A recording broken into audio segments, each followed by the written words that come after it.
Girl, what we're missing is Earth, and that's why we're so not grounded in our conversations. We just are so. We have no one to pull us back and be like, hello, the topic. All right, Lauren, get us started. Here we go. So welcome back, everybody. This is Team Spirit with your host, Lauren, Carrie, and Emily. And this week we are talking about past lives. Well, we're kind of probably going to do a little series on this because there's just so much to talk about. But before we get started, I want to give a huge shout out to Carrie and Emily. Carrie and Emily graduated they have been taking classes for a whole year, learning mysticism, psychism, all sorts of things from their incredible mentor, Carrie. We'll tag her. Just seeing you guys. I mean, I've seen you guys when you started your lives and taking her classes, and the progressions that you guys have learned from this was just incredible. And it was so special that you guys shared your graduation with me. I mean, I was just over the moon to see you guys. And one of the big parts of your class was the Akashic Records. And so I thought it'd be really cool if you guys talked about that experience, because that's something Carrie and I, we've both had past live readings done by someone like in person. Emily, did you end up going to her? Not yet. But I don't have experience through like a personal guided lessons. I've done like a guided meditation, but I know they are so different. So I thought it'd be really helpful if you guys kind of dove into that and talked about what you learned. Yeah. Do you want to start on? Yes. Basically, in order to tap into someone's past life, or whether you're doing it for yourself, because you can also tap into your own, you meditate and go to this place called the Akashic Records. And that is a place where every record of every life, every soul, well, it's every life that your soul has encountered, past, present, and future, really. I feel like the sky's the limit in the Akashic Records. You can go there for past lives, you can go there for healings, you can go there for guidance, you can meet your guides there. I mean, it is like the hub, the spiritual hub, pretty much, but of knowledge and information. You can meet people that you travel lives with there, which that was something I didn't know about until, that part, I cannot wait till we talk about that part because it blows my mind. Yeah, I mean, you can meet your higher self there. It's just endless. You can meet your future self there. So you go to the Akashic Records, and that is where you access either your past life or someone else's past life. And sometimes you can go in there with an intention, like this person wants to figure out, why am I so scared of medical doctors? Or why am I suffering with poor body image? And to see where that lands in other lives. Or, some people just want a past life reading because they just want to know, like, what did I do in a past life and what lessons can I learn? It's completely personal to the person. So I'll kind of briefly talk about like how you get in there, because there is like a little ritual prayer thing that you do just to ask for permission from spirit to access this person's records. And you promise to do it for the highest good and all that kind of stuff. And it just kind of starts coming to you, like it just like places, dream vomit.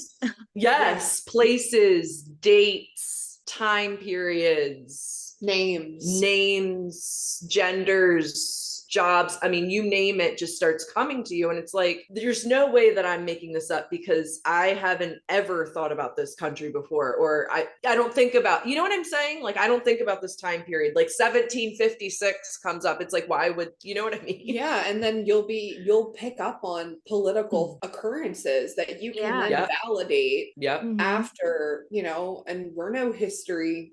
Hell no. I mean, we were in history together. We screwed off the whole time. Geography couldn't tell you a damn thing. Nope.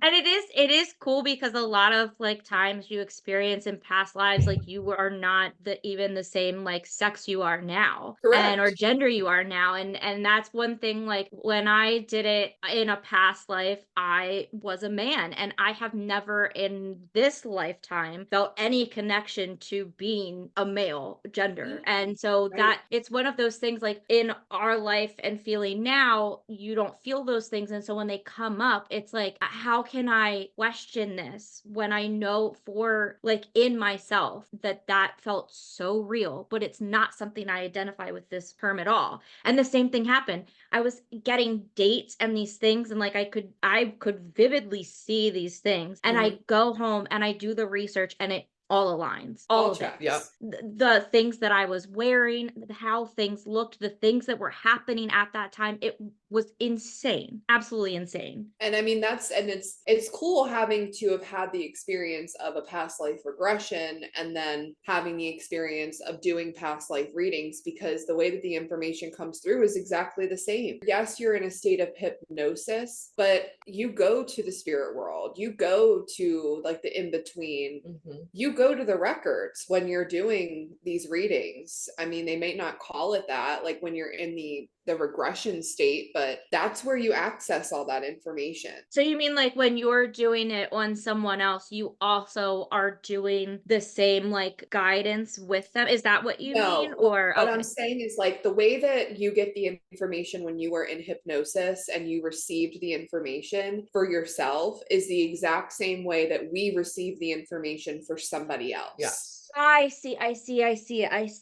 That is so interesting. Okay. Yes. That's really cool. And you're skipping the hypnosis. You don't have to be in hypnosis to access what you're looking for. Right. Now, when I go to the records, I feel like I'm somewhere else. I'm definitely not here on this planet. Yeah, like there's definitely a level of trance. Yeah, for sure. Yeah. But it's the possibilities in the records are endless. And I think it's important to say too, for your own personal use, anybody can access these records. There's amazing resources out there. There's a couple books that I listened to on audio book just, before I even like learned about it, just so I had like a baseline. But there's different meditations that you can do and different resources that you can read. You can take yourself there. But, like anything, the biggest block is you're not trusting what you're getting. And you always have to trust what you're getting. No, you're not crazy. And it just goes back to like, even before we started our training of what we thought it was going to be versus what it actually is. And it's like, we expect it to play out like a movie, but that's not always the case.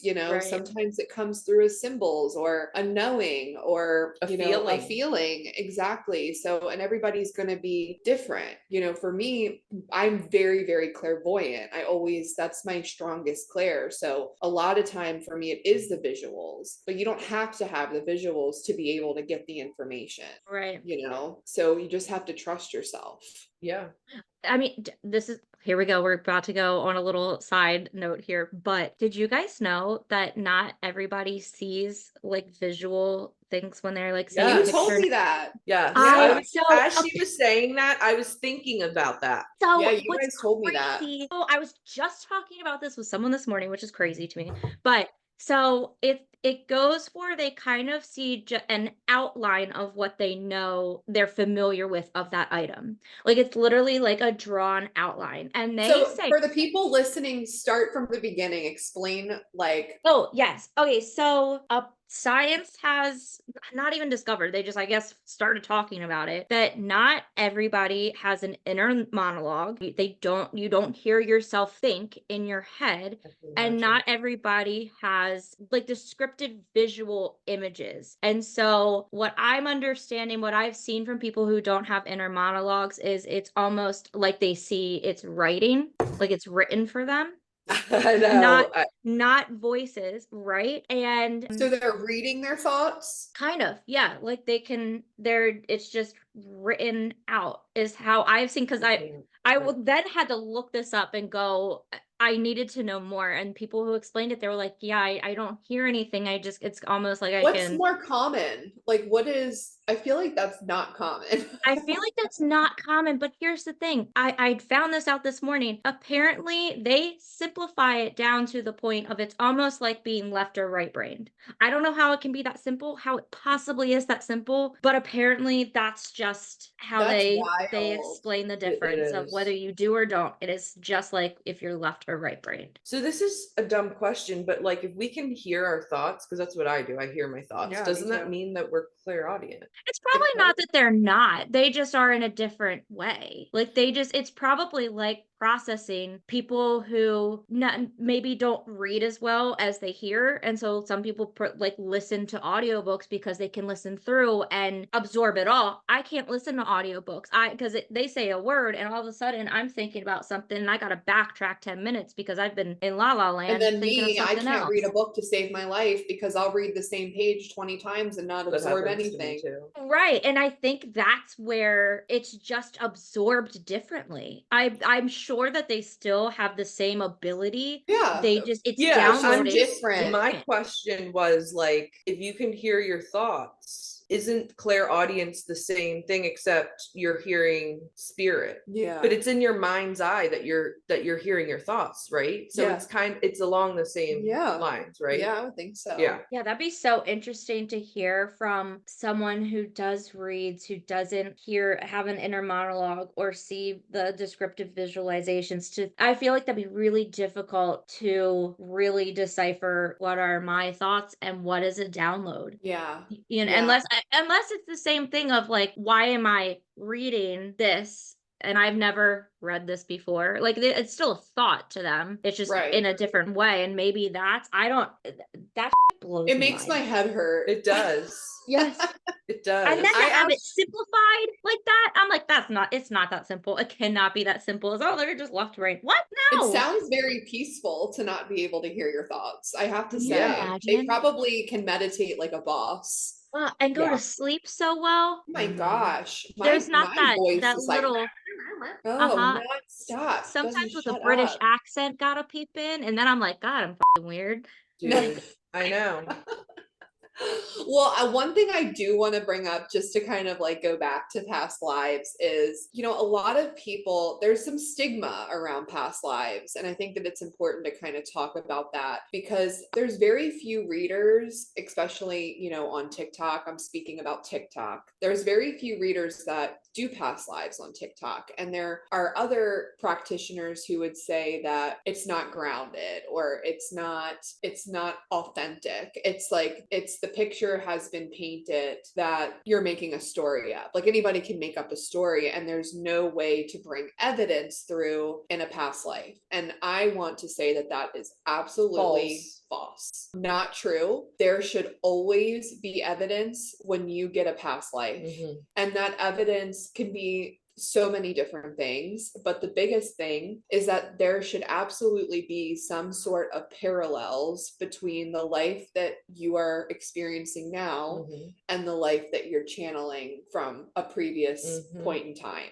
And there's a lot of information that you can get out of a past life that makes so much sense for maybe parts of our personality or our fear or anxiety that we can't put our finger on, these phobias that we can't put our finger on as to like why we're so petrified of something that we've never even encountered in this current life. Right. I mean, there's so much evidence that comes out of a past life. And it's like with any modality, when you go to somebody for a reading, of course, use your discernment, listen to your inner compass, because there's always going to be people out there who are trying to take advantage of other people, but there's no way to police spirituality. It's not necessarily tangible and you just have to use your best judgment. But what I want to say, getting to the point, is that you should absolutely get evidence out of it. So if you can definitely hear the difference between an authentic Akashic Records past life reading versus somebody that's making something up. They're very, very, very different. And you should absolutely be able to go to Google and verify the information that this person is getting. And it's like with anything, we don't have we don't know everything about history in every country and every city and every, year of all eternity. Like that's impossible to know all of that. So it's just like, you would be amazed at what can come through in a past life reading. They are very, very evidential and valid. Well, also, I can't tell you how many I've done where the sitter was like, this is not the first time that I've had a past life reading and this exact life has come up. Yep. Like I had one girl, I think she said she's had multiple other past life readings where the same exact life down to a T has come up. And it's like, yeah, how do you can't make the shit up. You just can't. Do you find that the readers that are not authentic are doing more of the guiding and pushing of a narrative? Like, how would you explain what the difference is? Because the one that I had, she led the conversation simply with questions. What yeah, does this so look that's a like? different technique. So Okay, gotcha. that's a technique. So that is a past life regression. Okay. We do not regress people. We are not hypnotherapists. Okay. Right, So right. in a regression, you are the one retrieving the information about yourself. When we do a past life reading, there's no regression taking place. We are accessing that individual's soul record That and makes so much retrieving more a sense. past life, and we are saying what we're seeing as Right. we go through the life. Right. So I highly recommend a past life regression because you are the one experiencing it, and you can't take any, like, that's an amazing experience, Right? Because we're all capable of it. And I think the hypnosis portion is served well for somebody like me before I had any sort of psychic or mediumship development and didn't trust myself. So I needed to be to that state of, hypnosis to be able to let go and get the information. That's the benefit of a regression. But a past life reading is just exactly that. We are accessing your records and we are giving to you what we are getting. Does that make makes sense? Much more sense. Yes. Yep. Yeah. I'm glad we went over that because it's a big difference. And I think that's understanding that also will help our listeners to decide what maybe is best for them first. I'm very glad that I did the regression first, because I kind of would have been like, okay, but I don't know that I would have absorbed it the same. And that was such a impactful moment that I had when very personal. And I've never been hypnotized before, so that was crazy. And I think even then it kind of opens up this excitement to learn more, and then to know I can keep doing it without the hypnosis part too, because sometimes that's not comfortable for people. The thought of not having control in that way is scary. It really is. There's a lot of trust that has to go into the person you're working with and yourself. 1000%. But yeah, it's just the Akashic Records. I mean, even outside of past lives, like Emily said, there's really nothing you can't get unless you're not ready for it. And they will tell you no. Yeah. I mean, that it's heavily guarded. Yeah. And you cannot access anybody's record without their permission. I mean, you will not, if you even try and you claim that you're getting anything, you're not getting anything. No. You're making it up, because there's no way. And it's such a sacred place. I mean, you can meet the most highest beings imaginable in that space and receive, channeled messages. That's another great use for the Akashic Records, is going in and getting channeled messages for humanity or for something really difficult, like a genocide going on in the world. And you can receive messages from these higher beings. So it's an incredible place. And that's actually what our mentor did for a long time. She would go in multiple times a week for a year, and she would sit in the records, and she would go into trance, and she would channel these messages and record them. And I mean, you can definitely tell that that's not Carrie talking. They're using you as that vessel. That's so cool. It's incredible.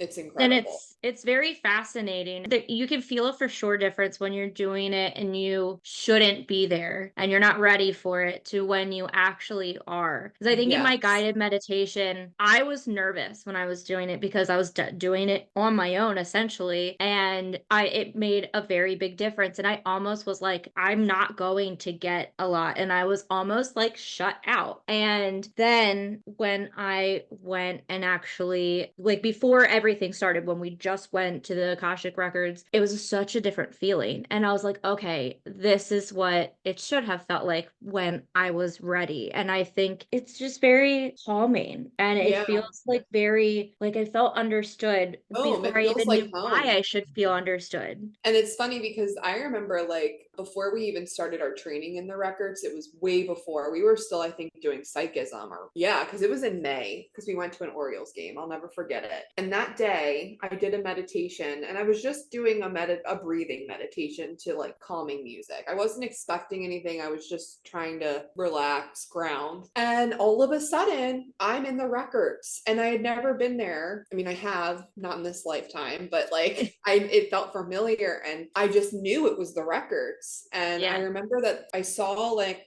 an actual book in front of me, and it had like all of these symbols like all over the book, and I didn't know what they meant, but I knew that was my book. And it was just all this like random, like almost like hieroglyphic looking stuff. And I went to grab it, and then all of a sudden I was pushed back, and I was in another part of the records, and that book wasn't there anymore. And I was being led down this path to a healing space, and I knew that it was an archangel. I could feel it. I didn't know which archangel, but I knew it was an archangel that was leading me to this healing space. And then he told me to get in the water. And so I got in this water, and it didn't feel like water. Like it looked like water, but it didn't feel like water. It didn't feel wet. I can't explain it.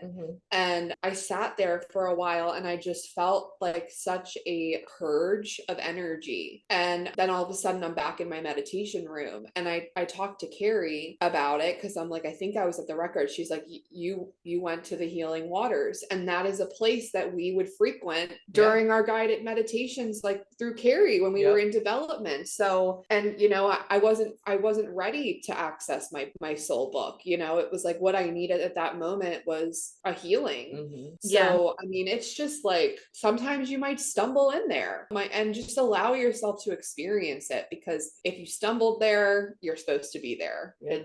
So just enjoy it and trust yourself, because the information, it's coming to you. You're not retrieving it. It's coming to you. Yeah, it's like a natural regurgitation. Like it's literally served to you without you having to put that much thought into it, because it's just, this is for you, is how it felt. I was just gonna say, it's just sad because a lot of people don't feel that past life readings are ethical, and that just, there's so much healing that can come from past lives. So much healing. It goes so far beyond just the life we're living now. It's endless. And we've all been here many, many, many, many times. You were talking about... Oh, I know. But there's people that say that past lives are not ethical. Yes. Do you want to like go into that a little bit? Like maybe why people would say that, and then... Well, yeah. I mean, I honestly, like, if I'm being totally honest, I feel like because there's blocks. Because it's like you are putting spirituality and all that, the potential, in a box. Like, I don't know. Like, it's just crazy to me, because I think it's really important to be grounded within your spirituality. Like, trust me, like I definitely think that that's crucial, but I also don't discount anything. Right. I don't discount anybody's experiences. I don't discount much of really anything. I don't think you should live in that space. I think that it can get carried away. And I think that, you know, people forget that it's great going to these 5D dimensions and having these crazy experiences in your meditations and stuff, but your purpose is to be a human. That's why you're here. It's why you were incarnated as a human, because your job is to be a human and learn human lessons. But to say that it's not evidential or it's not ethical, I don't think I do understand why. I think that you're putting limits on yourself, even, because there's a lot of mediums that don't believe in past life readings, but that's such a huge part of healing also. You know, like, right, so much healing and understanding comes from it, that it's very hard to understand. It's hard to understand where the unethical comes in. Right, you can do a lot of shadow work in there. Well, they just really believe that you can't get evidence, and so because you can't get evidence, even though though you can and you do, it's not ethical. No evidence of ethics. But I challenge and say there's tons of evidence that comes out from a past life reading that's done correctly. You can say that about any religion, honestly. You have to put your faith and belief in something, and a lot of it, it's not that it can't be there evidence with it, but a lot of the evidence can be hard to dig up. And it's the effort you put into discovering the evidence, but it doesn't mean that it's not there and it doesn't exist. And I think that's the same thing with questioning other people's religions and experiences. Like, this is an experience you have with your healing journey, and to question it of other people, like, doesn't have to affect you. Like, it's not your place to question someone else's journey. Exactly. Period. Well said. Perfectly said. Mic drop. Wish I had my microphone's downstairs at the TV from whenever I watched the Eras movie. I think the biggest takeaway is I think that, you know, if past life is something that interests you, I highly recommend doing a guided meditation to see what you can access, or having a past life reading done, or even take it the extra mile and have a regression done, because there really is so much that you can gain, so much clarity and understanding that can come out of that. I know all of my experiences with past lives has done nothing but help me along the way, and I'm sure it's the same for each of you. Yeah. I think that's the next episode, is what we should talk about as our experiences with the different types. I have the recording from when it was done, and I'll share my parts of it that I think I wasn't prepared for, that really like shocked me and kind of really put that evidence behind it it was like things clicked and they fell into place, and I felt it in this lifetime's Lauren. I don't even know what I went into it expecting, really. And so I'm really excited to share those things, and I think that'll be a really fun episode for the next one. Gosh, that'll be loaded. That'll be awesome with information. And I can't wait to hear your guys' experience in like the next step of doing the readings. Is it next week, Emily, you're going to start offering your past life readings on TikTok? And I mean, in your graduation, Carrie was going on and on about your connection. So I cannot wait for those. I am so excited to watch you like dive into that. I think you're going to be incredible. She is. Thank you. Yeah, so Emily's going to do our collective pool. So I got the pink dolphin. It's a celebration, fun, unbridled joy, open heart.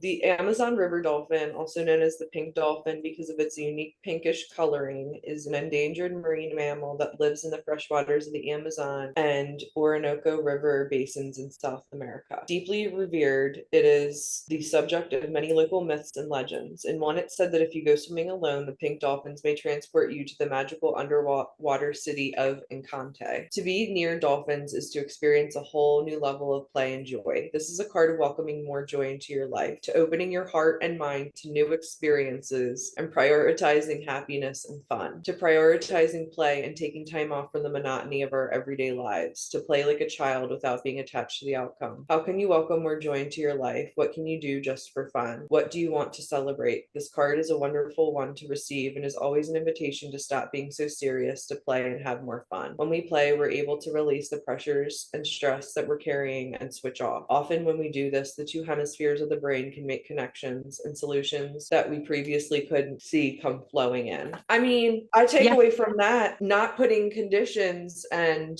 limits on spirituality. Have fun with it. Be creative with it. Think of yourself as a child when you didn't question things. Things were magical and you took it for what it was, and it was exciting and new. And you were just interested instead of questioning everything. Yep. Yeah, that was a good one. Next week, we will dive into more personal experiences with the Akashic Records, past lives. For now, thanks for joining us. You can find us on Instagram and TikTok at Team Spirit Podcast. Carrie and Emily both go live on TikTok and can also be found on Instagram. Carrie can be found at Clarity by Cam, C-A-M, and Emily at Enchanted Mystic by MK. And so Carrie has her enrollment for her classes. She is now mentoring. So the classes are open and it starts in April. And again, Emily next week is going to be, well, when this comes out this week, she'll be doing it. So Emily will be doing past live readings on TikTok. So we'll see you next time. Yay. Bye. Bye.